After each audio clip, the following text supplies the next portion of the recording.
오늘 고린도후서 12장 19절에서 21절 이 말씀을 가지고 하나님 앞에서 교회를 세우라 하는 제목으로 함께 은혜를 나누고자 합니다. 금년 2월 17일 경주 마우나 오션 리조트 체육관의 천장이 많이 쌓인 폭설에 견디지 못하고 붕괴된 사고가 있었습니다. 건물 안에는 부산 외국어대학교 신입생 환영회에 참석한 약 900명의 사람들이 있었습니다. 그 중에 10명이 사망하고 105명이 부상을 입었습니다. 붕괴의 원인은 두 가지입니다. 건축법상 경주 지역의 눈은 평방미터당 50kg까지 견딜 수 있도록 그 기준이 되어 있습니다. 근데 그때 눈이 폭설이 내려서 많이 내렸는데 그것이 굳어지고 치우지 않은 데다가 또 눈이 또 내려가지고 무게를 견디지 못하고 무너졌습니다. 하지만 또 한 가지 원인은요, 건축자들이 이익을 내기 위해서 설계 도면에 있는 것과 다르게 규격 미달의 자재를 일부 사용했기 때문이라고 합니다. 바울이 고린도 교회를 세우는 과정도 건축물을 세우는 것을 뜻하는 말을 사용해서 설명하고 있습니다. 마치 예루살렘 성전을 건축하는 것을 염두에 두고 하는 말입니다. 근데 바울은 눈에 보이는 성전을 말하는 것이 아니라 고린도 성도들에 의해서 이루어지는 그리스도의 몸된 교회를 말하는 것입니다. 마우나 오션 리조트처럼 고린도 교회가 붕괴되지 않으려면 규격에 맞는 자재를 써야 되겠죠. 그러나 레위기를 보면 조금 다릅니다. 레위기는 건축물의 강도만 문제를 삼는 것이 아니라 구조물이 부정한 것으로 오염되면 부정한 것을 제거해 버리라고 했습니다. 그래도 안 되면은 빼어버리라고 했습니다. 벽돌을 빼어버리라는 겁니다. 흙벽이면 허물으라고 했습니다. 왜냐하면 거룩한 하나님의 성전이기 때문입니다. 이와 마찬가지로 바울의 몸된 교회도 부정한 벽돌 같은 것이 있으면 빼어버려라는 것입니다. 빼어버리겠다는 것입니다. 그것이 마치 자기가 힘들게 세운 건물을 다시 무너뜨리는 것과 같기 때문에 두려워하고 염려하는 것입니다. 건물에서 벽돌을 중간에 한 장만 쏙 빼고 바꿀 방법이 있나요? 없죠. 그렇죠? 사실 많은 벽돌을 바꿔야 된다면 벽을 다 허물고 새로 지어야 됩니다. 그렇게 되면 안 되니까 그러기 전에 먼저 부정한 오염된 것을 긁어내서 버리라는 겁니다. 건물을 헐기 전에 먼저 처음부터 그 죄를 다 긁어내서 버리라는 겁니다. 안 그러면 바울이 갔을 때 다 허물어서 그 오염된 벽돌을 다 버리고 새로 짓겠다는 것입니다. 지금까지 바울은 자기 자랑을 했는데 그 자랑은 자기를 변호하는 것이 아니라 고린도 교회를 세우기 위한 것이라고 오늘 본문에서 말하고 있습니다. 오늘 말씀을 통해서 우리는 우리 자신을 어떻게 정결하게 하고 그래서 그리스도의 몸된 교회를 거룩하게 세워나갈지 생각해보는 시간을 갖겠습니다. 첫 번째는 바울이 교회를 세우기 위해 말하고 행동했다 이렇게 말합니다. 지금까지 자기 자랑을 참 많이 했습니다. 이건 근데 거짓 사도들과 비교하기 위해서 세상적인 자랑을 했습니다. 거짓 사도들과 비교하기 위해서 신비한 체험을 자랑하기도 했습니다. 그러나 진짜 자랑은 그리스도를 위해 고난을 견디며 복음을 전한 것입니다. 또 바울이 자랑하고 있는 육체의 가시도 자랑했습니다. 그 가시가 자기를 쳐서 교만하지 않게 했다는 것입니다. 그걸 자랑했습니다. 그런데 이렇게 자랑하자 고린도 성도들은 자기 변명을 하고 있다 이렇게 생각했다는 것입니다. 지금까지라는 말은 원어에서 오래전부터라는 말입니다. 오래전부터 그렇게 자랑을 해왔다라는 것입니다. 이 말은 오래전부터 지금까지 계속 자랑했다는 뜻이 되는 거죠. 이런 자랑은 거짓 사도들을 몰아내고 그리스도의 몸된 교회를 바로 세우기 위해서 자랑한 것입니다. 자기 변명이 아니라는 것입니다. 바울이 교회를 세우기 위해 한 것을 두 가지로 말하고 있는데요. 첫 번째는 말로 한 것입니다. 이는 앞에서 말로 자랑한 것들을 말합니다. 그러나 바울은 이러한 자랑이 고린도 성도들 앞에서 변명한 것이 아니라 하나님 앞에서 말하고 있다 이렇게 말하고 있습니다. 하나님 앞에서 말한다는 것은 하나님이 재판관 되시고 하나님께서 감독관이 되셔서 하나하나 검사하는 것과 같다는 것입니다. 하나님 앞에서 정밀 검사를 정밀 감사를 받고 있다는 것입니다. 지금까지 모든 답변과 자랑들은 하나님 앞에서 한 것입니다. 자기 변명이 아니라 고린도 교회를 세우기 위해 그동안 노력한 것을 밝히고 있습니다. 우리 교회에서도 파이어 스테이션에서 인스펙션이 나왔습니다. 그래서 그동안은 그냥 지나갔는데 작년에 뭐가 걸렸습니까? 주방에 그 환기구와 화재 꺼지는 장치가 없다라는 것을 지적을 했습니다. 재수없게 걸려서 큰돈 썼다가 아니고 뭡니까? 안전을 위해서 그런 것입니다. 마찬가지로 하나님 앞에서 검사를 받을 때는, 감사를 받을 때는 다 드러난다는 것입니다. 그러니까 지금 바울은 모든 것이 하나님 앞에서 말하고 있다는 것입니다. 하나님 앞에서 교회를 세우기 위해서 한 것을 모두 다 보고하고 있다는 것입니다. 또 그리스도를 믿는 사람으로서라는 말은 원어에서는 그리스도 안에서라는 말입니다. 바울이 한없이 약하기 때문에 전적으로 그리스도와 연합해서 그리스도를 의지해서 말하고 있다는 뜻입니다. 지금까지 바울이 자랑한 것 모두가 그리스도께서 가르쳐 주신 것을 말했다는 것입니다. 이는 그리스도께서 바울에게 백지수표를 사인해서 주시고, 그리고 바울이 거기다가 금액을 쓰고 누가 받을 것인가 적어서 전달하는 것과도 같다는 것입니다. 주님께서 주신 말씀을 각각의 상황에 맞게 전달한 것은 바로 바울의 일입니다. 두 번째로는 행동으로 보여준 것을 설명하고 있습니다. 19절에서 이 모든 것이란 말은 바울이 죽도록 육체노동하면서 고린도 교회를 섬긴 것을 말합니다. 세운 것을 말합니다. 또 여러분에게 덕이 되게 하려는 것이다 이렇게 말했는데, 덕이 되게 한다는 말이 바로 원어에서는 건물을 세운다 이 뜻입니다. 바울이 이렇게 엄격하게 책망하고 있는 것은 고린도 교회를 튼튼하게 건축하기 위해서다 이런 뜻입니다. 이렇게 책망하는 마음 뒤에는 사랑이 담겨 있습니다. 그 사랑을 표현하기 위해서 사랑하는 자들이여 이렇게 다정하게 부르고 있습니다. 하나님께서 고린도 교회를 건축하는 권한을 바울에게 주셨습니다. 그런데 바울 혼자서 하는 것이 아니라 고린도 성도들과 함께 건축하라고 했습니다. 바울을 마치 공사 현장의 감독처럼 임명을 했습니다. 그런데 이 감독은 명령만 하는 감독이 아니라 실제로 땀 흘려서 일하면서 감독하는 사람입니다. 옛날에 야구 선수 중에서 이만수라는 사람이 뭐였습니까? 선수를 하면서 직접 감독을 했던 적이 있습니다. 그런 것이 있죠. 코치인가 감독인가. 하여튼 이런 것처럼 바울은 자기가 직접 일하고 뛰면서 몸소 일하면서 사람들에게 이렇게 하자 해서 고린도 교회를 건축하고 있습니다. 바울은 이처럼 자신이 행동으로 보여준 것을 말하고 있습니다. 이처럼 말로 권면하고 몸이 부서지라고 일해서 보여줌으로 권면한 것은 바로 교회를 세우기 위한 것입니다. 세운다는 말이 뭐라고 했어요? 건축한다는 뜻이라고 했죠. 근데 13장 10절에 보면은 넘어뜨리라고 주신 것이 아니라 세우라고 주신 것이다. 여기서 분명하게 나옵니다. 뭡니까? 여기서 덕을 세운다는 말이 뒤에서는 넘어뜨리라고 주신 것이 아니라 세우라고 주신 것이다. 뭐예요? 세운다는 것을 건물을 세우는 것이고 넘어뜨리는 것의 반대말입니다. 그래서 하나님은 바울에게 교회를 세우는 공사 현장에 감독으로 세워주셨다는 겁니다. 그런데 지금까지 몸이 부서지도록 열심히 일하며 교회를 세웠는데 거짓 사도들이 와서 그 벽돌을 오염시켰다는 거예요. 그래서 바울은 그 부정한 것을 긁어내버리라고 권면하고 있습니다.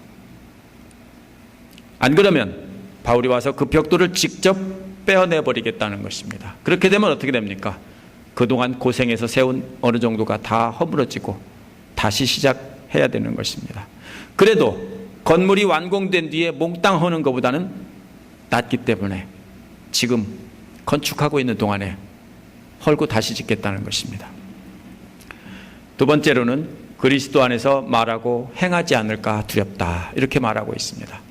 왜 이렇게 교회를 바로 세우려고 하는가 하면은 그 짓고 있는 것이 바로 하나님의 성전이기 때문입니다. 고린도후서 6장 16절에 보면 우리는 살아계신 하나님의 성전입니다. 이렇게 말했습니다. 하나님께서 믿는 자들 가운데서 사시고 믿는 자들 가운데서 다니시며 그들의 하나님이 되신다고 하셨기 때문입니다. 그런데 이제 고린도 성도들이 그리스도 안에서 말하고 행동하지 않아서 거룩한 성전을 무너뜨리게 될까 두렵다는 것입니다. 이제 바울은 다시 방문하려고 합니다. 3차 방문이 고통스러운 방문이 될지 아닐지는 고린도 성도들에게 달려 있습니다. 죄로 오염돼서 부정한 벽돌이 된 벽돌의 목록들이 20절에 나옵니다. 이러한 죄는 원래 고린도 성도들이 갖고 있던 것이라는 것을 고린도 전서를 보면 알 수 있어요. 처음부터 원래 있던 죄들입니다. 고린도 성도들이 그리스도를 영접하기 전에 우상 숭배할 때 갖고 있던 죄들입니다. 바울이 다시 고린도를 방문했을 때 바울이 버리라고 한 죄들을 갖고 있다면 바울은 분노할 것입니다. 그러나 만약 저들이 죄를 버리고 정결하게 해서 몸된 교회를 세워가고 있다면 기뻐할 것입니다. 그래서 바울은 고린도 성도들이 자신의 기대에 어긋나지 않을까 염려하고 있는 것입니다. 고린도 성도들도 바울이 와서 분노하여 책망하는 것을 기대하지 않고 있습니다. 그런데 바울이 기대와 달리 와서 크게 책망한다면 저들도 힘들게 될 것입니다. 그래서 고린도전서 4장 21절에 보면 바울이 채찍을 들고 갈까 아니면 사랑과 온유한 마음으로 갈까 라고 한 말과도 같은 것입니다. 바울이 채찍을 들고 가서 휘두르게 될 그 목록들이 나오는데 그것은 그들이 사회적인 죄를 포함하고 있는 것입니다. 고린도 교회 안에서 성도들과의 관계나 성도들과 바울과의 관계를 말하는 것입니다. 이 죄들은 몸된 교회가 갈라지게 하는 것들입니다. 성도들끼리 분파는 고린도 전서를 통해 해결됐을 것입니다. 이제 남아있는 것은 바울과 신자들 사이의 문제입니다. 거짓 사도들이 와서 바울과 신자들 사이를 갈라놓았습니다. 이제 바울은 편지를 통해서 고린도 교인들을 다시 그리스도에게로 되돌려 놓으려고 하는 것입니다. 죄송한데 이 볼륨 좀요. 다른 것 좀 다 꺼주세요. 제 거 지금 자꾸 울리거든요. 제 마이크만 빼놓고요. 예, 됐습니다. 예, 바울의 마음속에는요. 민수기 16장에 고라자손의 반역이 마음에 담겨 있습니다. 고라자손이 모세와 아론을 대적하는 모습이 마치 고린도 성도들이 바울에게 대적하는 모습과도 같다고 본 것입니다. 첫 번째 쌍은 싸움과 시기입니다. 싸움이란 바울을 향해서 시비 거는 것입니다. 시기란 파당을 지어서 당을 나눠서 경쟁하는 것입니다. 싸움과 시비란 고린도전서 3장 3절에도 나옵니다. 영적으로 미성숙한 모습이고 복음을 받아들이기 이전의 모습을 말하는 것입니다. 민수기에도 이와 똑같은 모습이 나옵니다. 민수기 16장 3절에 보면 고라 자손들이 모세와 아론에게 대항해서 다음과 같이 말했습니다. 이건 고라가 한 말입니다. 당신들은 분에 넘치는 일을 하고 있어 온 회중 각자가 다 거룩하고 그들 가운데서 주님께서 계시는데 어찌하여 당신들은 주님의 회중 위에 군림하려 하오. 무슨 소리예요? 너덜만 윗대 가리고 너덜만 우두머리냐? 나도 하고 싶다. 이 소리예요. 고린도 성도들 또 거짓 사도들의 가르침을 받아서 바울의 사도권에 대해서 도전을 했어요. 싸움을 걸었어요. 근데 민수기의 고라는 몇 명이 아니라 250명이 함께 파당을 지어서 모세에게 도전했습니다. 이런 모습이 바로 바울이 말한 싸움과 시비입니다. 250명을 끌고 와서 너만 지도자냐? 하나님께서 너만 사람들 위해 세웠느냐? 나도 기다. 이런 거예요. 두 번째 쌍은 분노와 경쟁심인데요. 분노가 뭡니까? 화가 나서 화난 것을 겉으로 확 내품는 것이 분노입니다. 경쟁심이라는 말은 개역에는 당짓는 것이라고 되어 있는데 이것은 정치적인 직위를 추구하는 것입니다. 개인적인 이익을 위해서 뭐가 겨요? 고라가 자기가 백성들의 지도자가 되기 위해서 이렇게 추구하는 것과 같습니다. 어떤 자리를 차지하기 위해서, 높은 자리 한 자리 차지하기 위해서 이기적인 이유로 그거를 가지려고 하는 것이 바로 여기 경쟁심이나 당짓는 것이라고 번역된 말입니다. 고라는 분노를 표출하면서 모세에게 대들었습니다. 그걸 통해서 뭐 하려고요? 모세와 아론이 갖고 있던 그 자리를 빼앗으려고 한 것입니다. 그래서 자기가 백성의 지도자가 되려고 한 것입니다. 너희들이 잘한 게 뭐 어디 있냐? 우리가 이집트에 살 때는 잘 먹고 잘 살았는데 너희들이 이 사막에 나와서 먹을 것도 없게 하고 굶주리게 하고 이렇게 만들었지 않냐? 너희들 물러나라. 오늘날 정치인들과 매우 비슷하죠. 흠 하나 생기면 그거 가지고 난리 법석을 떤 다음에 너희들 물러나, 내가 할게, 이 소리거든요. 지금 그거예요. 경쟁심, 분노와 경쟁심. 그 다음에 세 번째 쌍은 비방과 수군거림입니다. 둘 다 말에 관한 것인데요. 비방은 큰 소리로 모두 앞에서 악한 말로 상대를 깎아내리는 것입니다. 그러면 수군거림은 뭐냐? 똑같은 말을 귀에다 대고 속삭이는 겁니다. 제 말이야, 사실 보면 이렇게 하는 겁니다. 비방은 큰 소리로 이 사람은 이런 잘못을 했습니다. 둘 다 상대를 깎아내리기 위해서 상대에 대해 나쁜 말을 하고 있는 것입니다. 민수기 16장 13절에 보면 고라는 우리를 젖과 꿀이 흐르는 땅에서 이끌어내서 이 광야에서 죽이는 것도 부족하단 말이요. 그럴듯하죠. 어디가 젖과 꿀 흐르는 땅이에요? 이집트가. 이제 당신들은 우리 위에 군주처럼 군림할 셈이요 라고 했습니다. 이것이 바로 뭐예요? 비방입니다. 이런 말을 개인적으로 수군수군하면 뭐가 돼요? 수군거림이에요. 요즘에 부산 검찰지청장인가 누가 밤중에 술 먹고 이상한 짓 했다고 그거를 막 계속 떠드는데 사실 그렇게 떠들 만한 일이 아니에요. 개인적인 어떤 결함이 있어서 그렇다면은 그냥 조용히 덮어주고 그냥 자리에서 물러나라고 하면 되는데 그걸 가지고 연일 떠드는 이유가 뭐냐면요. 정치적인 이유에서 어떤 시선을 돌리기 위한 것에 불과합니다. 이런 것이 바로 뭐예요? 비방이에요. 개인적으로 말하면 수군거림이에요. 네 번째 쌍은 교만과 무질서입니다. 교만이란 서로 잘났다고 스스로 지도자의 자리에 앉는 것입니다. 이렇게 되어 많은 사람이 지도자가 되면 뭐가 됩니까? 무질서의 상태가 됩니다. 그래서 교만과 무질서입니다. 교회 안에서 교만한 사람이 많아지면 그 다음에 뭐가 됩니까? 무질서가 됩니다. 서로 한자리게 하겠다고 고라 자손들이 나서다 보니까 무질서가 되는 겁니다. 이것으로 보면 고린도 교회 성도들은 예수 그리스도를 영접하기 전과 비교할 때 변한 것이 하나도 없다는 것입니다. 계속해서 말씀에 순종하지 않고 세상의 질서를 따라 정욕대로 살면 안 된다는 것입니다. 13장 2절에서 이번에 내가 다시 가면 그런 사람들을 그냥 두지 않겠습니다. 내가 가기만 해봐 가만두지 않을 거야. 이렇게 경고하고 있습니다. 세 번째로는 하나님께 부끄러움을 당할까 두렵다라는 것입니다. 21절은 두 번째 두려움이 내용이 나옵니다. 두 번째 두려움은 하나님께 부끄러움을 당하지 않을까 하는 것입니다. 원어는 하나님이 주어입니다. 하나님께가 아니고 하나님께서 나를 낮추어서 나를 부끄럽게 하지 않을까 두렵다, 이런 뜻입니다. 여기서 다시라는 말이 조금 문제가 됩니다. 그래서 뉴 리빙 트랜슬레이션은 다시를 부끄럽게라는 말을 꾸민다고 봐서 다시 부끄러움 당한다 이렇게 해석을 했습니다. 가능합니다. 지난번 방문 때도 부끄러움 당했는데 이번에 또 부끄러움 당한다는 뜻입니다.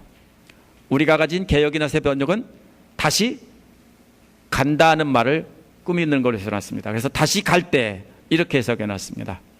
저는 다시 갈 때가 맞다고 봅니다. 다시 부끄러움 당한다면 먼저 번에도 하나님께서 부끄럽게 하셨어야 되는데 먼저 번에는 고린도 성도들에 의해서 면박을 당하고 쫓겨나고 부끄러움을 당한 것입니다. 하나님께 부끄러움을 당한 게 아니에요. 그런데 이번에는 그렇게 다시 방문하고 편지를 썼는데도 변화되지 않는다면 이번에는 하나님 앞에 부끄러움 당할 것이라는 것이니까 두 번 부끄러움 당한다는 뜻이 아닙니다. 하나님께. 그러므로 13장 2절을 보아도 다시 갈 때 간다 이렇게 말했으니까 역시 간다는 말을 꾸미는 것이 맞습니다. 바울이 다시 갈 때, 이번에 또 가면은 이 소리입니다. 하나님께서 바울에게 교회를 세우라고 사도로 임명해 주셨습니다. 그런데 바울이 다시 갈 때 죄가 가득한 고린도 교회 성도들을 보면 분노할 것이라는 것입니다. 마치 문둥병에 걸린 집의 벽돌을 빼어버리는 것처럼, 레위기에 그런 게 나오죠. 그런 것처럼 거룩한 하나님의 성전이 오염이 돼 있으면 안 되니까 그것을 빼버리겠다는 것입니다. 그러면 건물이 무너지게 되니까 부끄러움을 당하고, 자기를 하나님께서 세우는 자로 임명해 주셨는데 뭐가 됐습니까? 허무는 자가 됐잖아요. 그러니까 하나님 앞에 부끄러움 당할까 두렵다는 겁니다.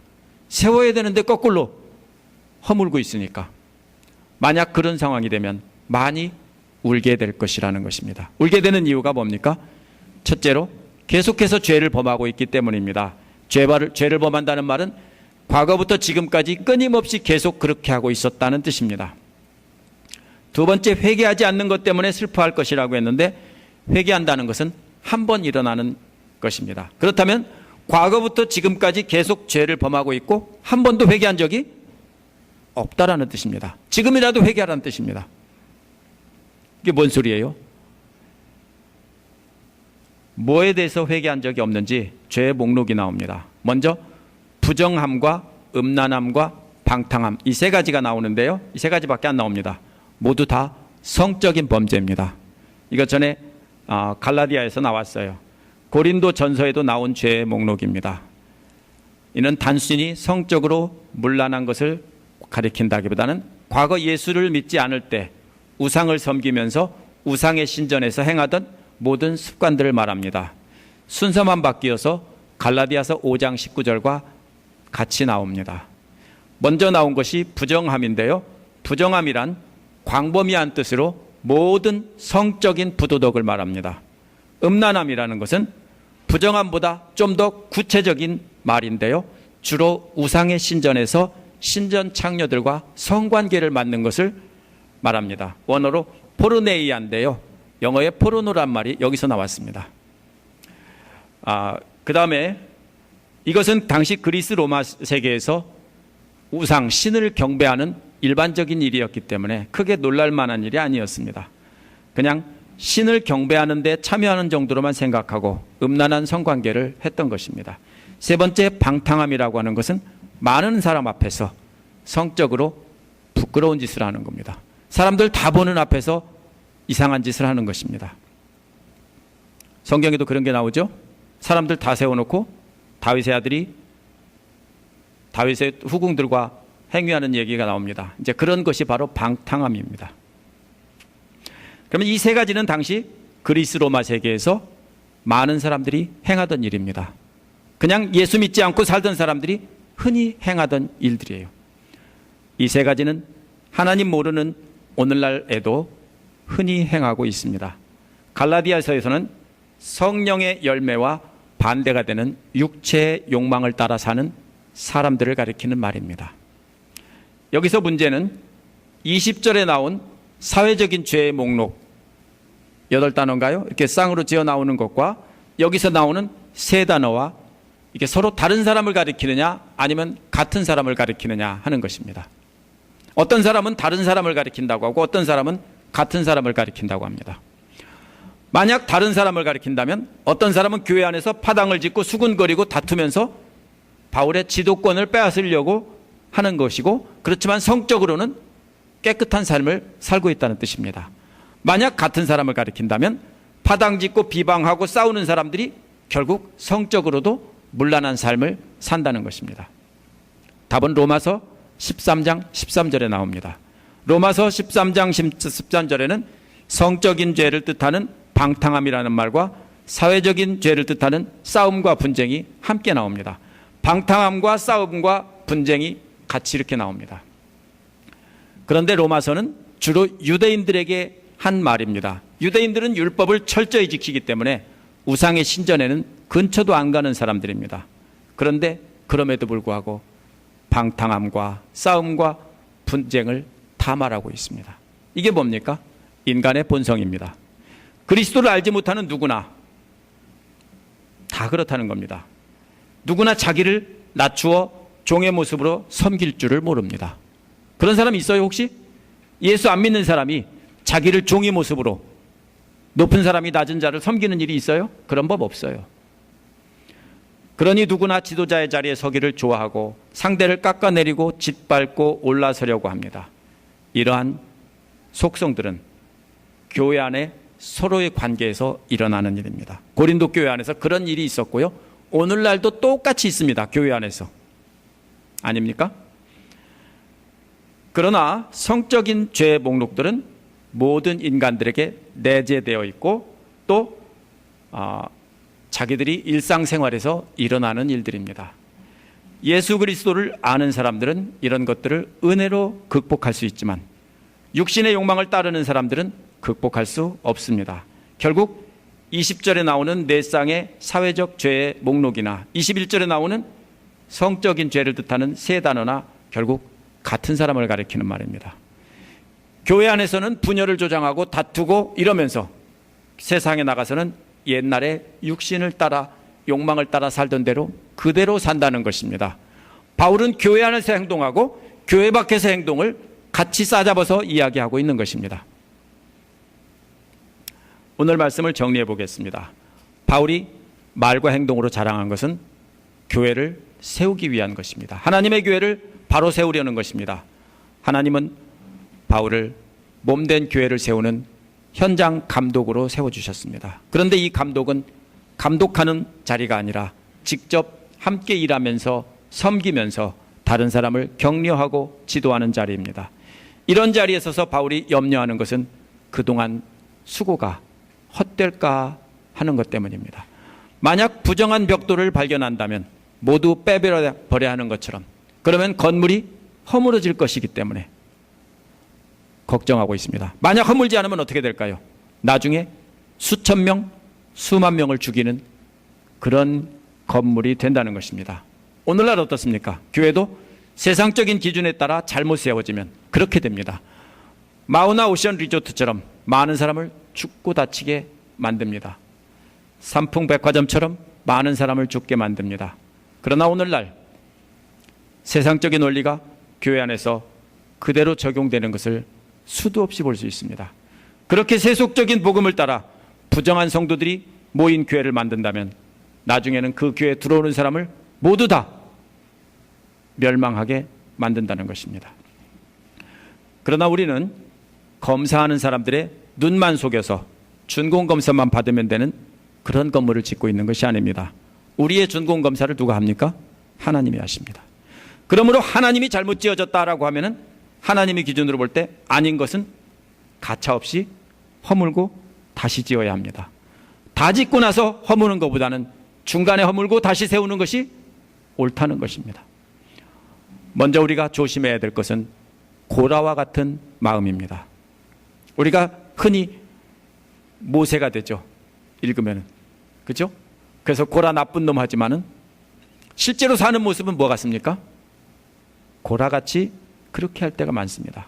고라는 자신이 모세와 아론의 자리에 앉고 싶어 했습니다. 그래서 사람들을 선동해서 파당을 짓고 모세와 아론을 공격을 했습니다. 이러한 모습은 세상 정치판에서 세력 다툼하는 모습입니다. 직장에서 승진을 놓고 다투는 모습입니다. 이는 예수 그리스도를 모르는 모든 인간들 마음에 있는 뭡니까? 죄악들입니다. 그런데 이런 다툼이 교회에서 일어나고 있다는 것입니다. 그래서는 절대로 안 된다는 것입니다. 왜냐하면 예수 그리스도께서 종의 모습으로 섬기셨기 때문입니다. 섬김의 본을 보이신 예수 그리스도께서 너희 중에 으뜸제고자 하는 자가 있으면 너희 종이 되어야 하리라 이렇게 말씀하셨습니다. 우리는 예수 그리스도를 머리 삼고 그분과 한 몸이 돼서 닮아가야 되는 존재입니다. 서로 존경받는 자리에 서려고 권력 다툼하다가 무질서한 교회가 되고 그러면 모두가 망하고 맙니다. 오늘날 그런 교회가 참 많아요. 예수 그리스도를 닮지 못하고 죄된 과거의 습성을 따라 사는 사람들은 성적으로도 문란한 삶을 살게 됐습니다. 그런데 성적인 범죄는 단순히 간음으로 해석하면 안 됩니다. 아, 나는 간음 안 하니까 괜찮아. 그게 아닙니다. 이거는 뭡니까? 과거에 예수를 알기 전에 우상 숭배하던 습관을 말하는 것입니다. 그렇다면 오늘날 개인적으로 우상 숭배하지 말아야 된다고 해석해야 됩니다. 과거 예수님을 만나기 전에 물질을 숭배했는데 지금도 그렇게 한다면 그것이 영적인 간음이라고 성경은 말하고 있습니다. 과거 예수님 만나기 전에 사랑했던 모든 것을 다 버려야 하는데 아직도 버리지 않고 자기 욕심 따라 살고 있다면 그것이 바로 뭐냐면요, 부정함과 음란함과 방탕함입니다. 그렇습니다. 우리는 교회 안에서 서로 낮아지고 겸손해져서 살아야 되고 삶의 현장에 돌아가서는 하나님보다 더 귀히 여기는 것을 내려놓아야 합니다. 이 두 가지 측면에서 예수 그리스도를 닮아갈 때 우리 교회는 튼튼하게 서게 되는 것입니다. 말로만 믿는다고 하고 세속적인 욕심을 하나도 버리지 않으면 잘못된 것입니다. 바울이 근심하고 있는 것은 말로만 믿는다고 하고 과거의 죄된 습성을 그대로 가지고 있는 것을 지금 뭡니까? 고린도후서의 마지막 부분에서 책망하고 있는 것입니다. 우리도 잘 생각해 봐야 됩니다. 바울은 지금 예수 믿기 전에 고린도 사람들의 행동을 말하고 있는 거예요. 근데 지금까지 너희들은 한 번도 변한 적이 없다. 여러분도 한번 잘 생각해 봐야 돼요. 나는 과연 예수 믿고 나서 내가 내려놓고 변한 것이 있는가 없는가? 많은 경우에 어떻습니까? 한 번도 변한 적이 없을 경우가 많습니다. 말로만 믿는다고 은혜 받았다고 하는데 실제로 행동으로는 아무것도 안 할 경우가 많습니다. 혼자서만 잘한다고 교회를 튼튼히 세울 수 없습니다. 바울처럼 하나님 앞에서 부끄러움 당할까 두려워하는 마음으로 살아야 되는데 먼저 뭡니까? 여러분 자녀들부터 책임지십시오. 먼저 가정에서 여러분 자녀들의 믿음을 위해서 근심하고 염려하면서 바울의 마음으로 권면하고 책망하고 이렇게 하셔야 됩니다. 자녀들을 위해서 기도하는 마음으로 그 다음에 성도들을 위해서 그렇게 기도하라는 것이 지난주 말씀이잖아요. 아버지의 마음으로 돌보라고 했잖아요. 그러려면 먼저 바울처럼 자신이 그리스도를 닮아야 됩니다. 자신이 낮은 자세로 섬김의 본을 보이면서 너희들도 그렇게 해라 이렇게 해야 되는데 자기는 아무것도 안 하면서 자녀들에게 아무것도 변한 것을 보여주지 않으면서 너희들이 예수 잘 믿어야 돼. 뭔 소리예요? 그런 거 보고 헛소리라고 하는 거예요. 그럼 뭡니까? 우리가 먼저 본을 보여야 됩니다. 그렇지 않으면 여러분 자녀들도 믿음의 형제자매들도 여러분의 권면을 듣지 않습니다. 세상에 나가 살 때 먼저 세상 욕심을 버림으로 본을 보여줘야 됩니다. 아, 저 사람은 예수 믿는 사람인데 다르구나. 이걸 보여줘야 됩니다. 특히 성적으로 정결한 삶을 사시기 바랍니다.